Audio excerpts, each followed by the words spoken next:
What's up, everyone? It's your boy Raji, and today we are going to be looking over Group C of the World Cup. I'm going to be giving my predictions of who's going to make it out, the order of the teams in this group, who the key players are, who the top scorers might be, what players to watch out for, and give my overall predictions for this group. Now, Group C, while I don't think it's a group of death, it is a very tough group. Brazil, Morocco, Scotland. Those are three very, very good teams. When you look at the slate of games in this group, very, very exciting games upcoming. There's a reason a lot of these games are being played at MetLife. So I'm very excited for this group. I think it's going to be a very exciting group.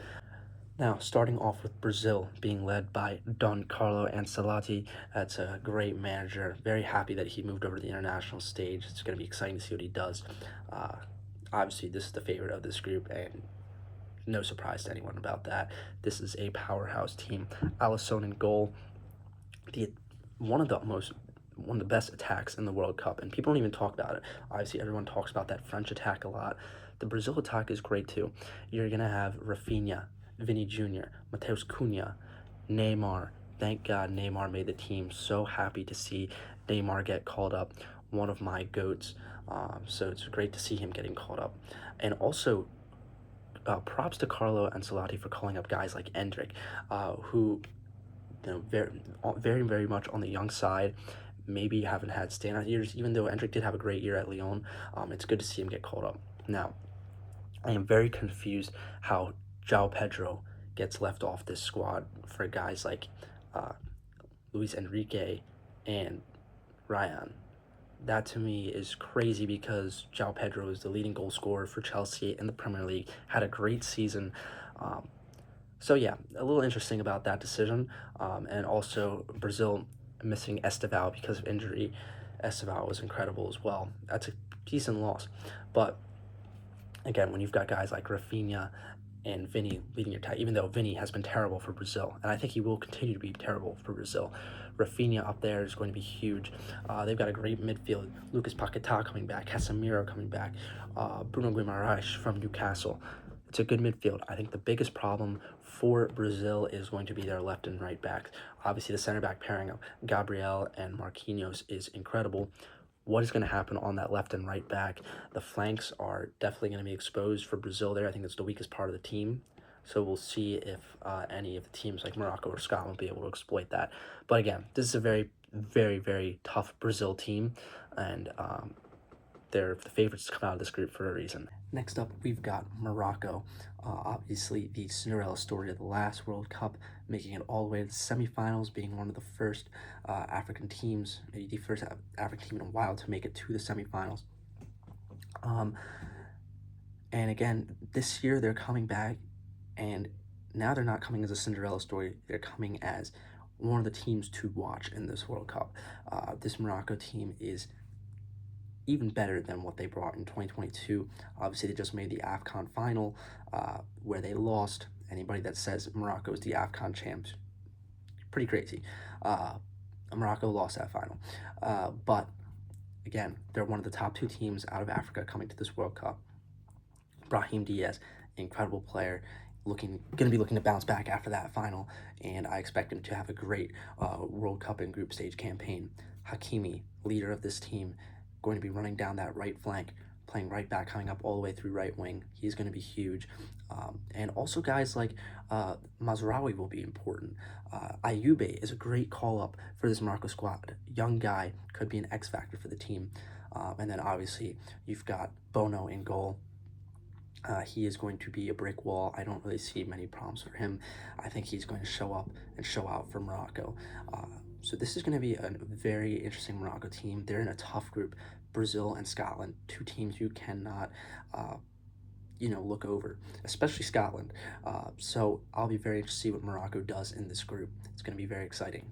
Third, we've got Haiti, and very unlucky for them. Placed in a very tough group. Duckins Nazone, obviously, their all-time leading scorer. He's going to have to do something miraculous. And obviously, Bellegarde is also there for Haiti. But honestly, I can't really even see them winning a game. This is extremely unlucky. It's a very tough group, almost a group of death at this World Cup. So unlucky for Haiti. And finally, we've got Scotland. And let me tell you right now, this is a dark horse team and a team to watch in this World Cup. Insane qualifying campaign. Obviously, the ridiculous game against Denmark to get them out of the group stage. Didn't have to go through the European playoff, qualify directly from the group stage of UEFA to make it to the World Cup. Insane. And my God, the passion behind this fan base.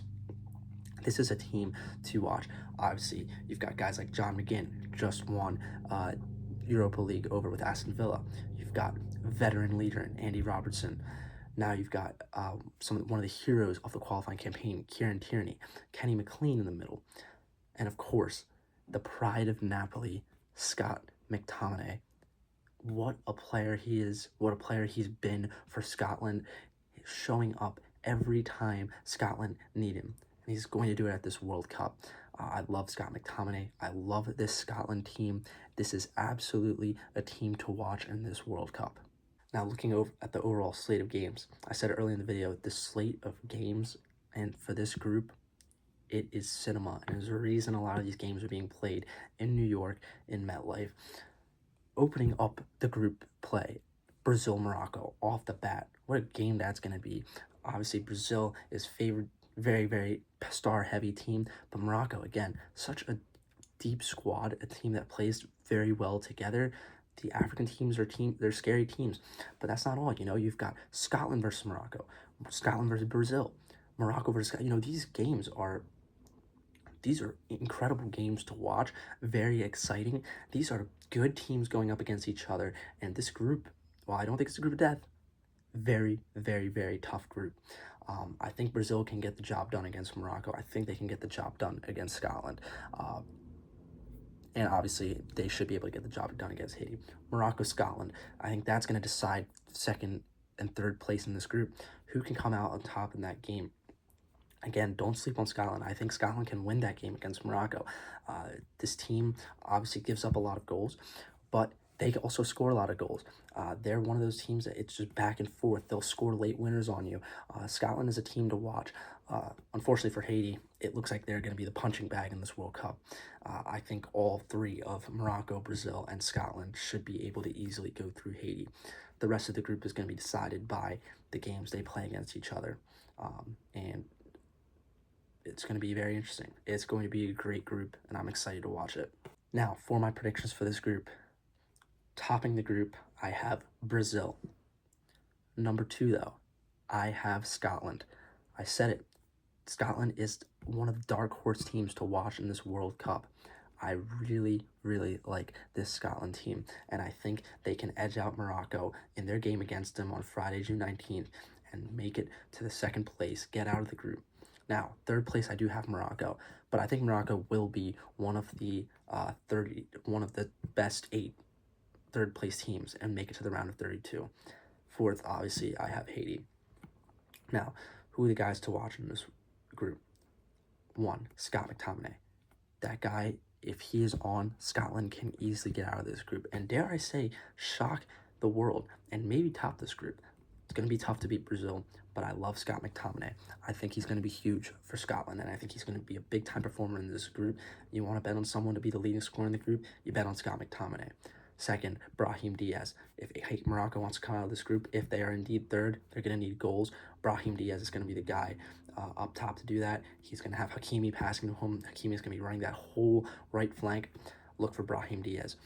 And for Brazil, I think the key player is going to be Rafinha. I would say Neymar. I love Neymar, but we know Neymar is hurt, might not be available for the first game. I hope that he is, but it's looking more and more likely that he won't be. Rafinha is going to be the guy.